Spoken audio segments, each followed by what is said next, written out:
ladder towel 8927, you can definitely change players' mindsets.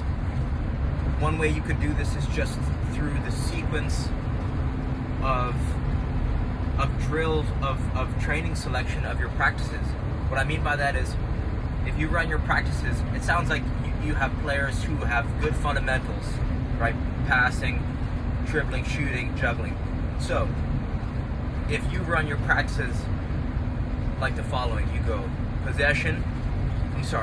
warm up, possession, finishing on goal, crossing and finishing, and then finish with two teams playing to big goals. You bring the big goals in very close, and then you bring the sidelines in very close, and then there's three teams.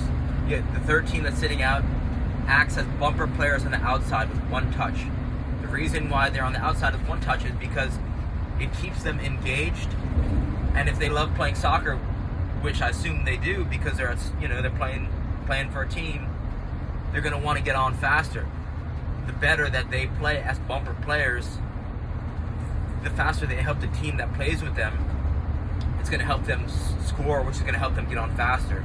So it really gets the whole team engaged, and the reason why you don't want to have two teams playing at the end of practice instead of three, the reason why you don't want two teams is because if a team scores, there's nothing won and there's nothing gained.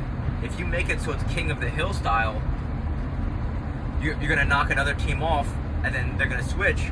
So then, teams start to get into a hot streak, right? It's King of the Hill style. You want to stay as long as you can.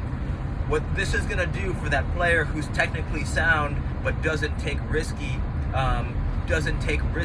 or he rarely looks for the aggressive pass. You're saying what this is going to do? It's going to make him become more aggressive, or at least be more involved. Because when there's only 3 or 4 or 5 players or 6 players, how many ever you have on the team, what's going to happen is that it's going to be stripped down, right? If there's only 3 or 4 players and he has a scoring opportunity, he's not going to be able to shy away from a scoring opportunity, since it's such a rapid fire. It's almost like there's no time to think when you're playing on very close, right, on very tight fields with big goals. It's like if someone doesn't mark up, or you beat one defender, boom, it's already a scoring opportunity. That's why you want to keep the goals very close, so it's rapid, right? It's rapid fire play. So one more time, the practice sequence goes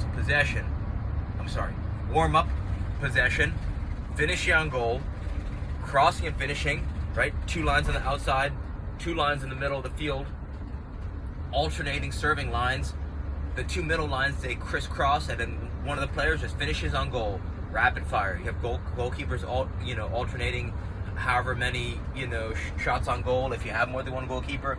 If not, the goalkeeper just he can either be involved or not involved as much as he wants, because it is a little bit mentally taxing when same thing with finishing on goal.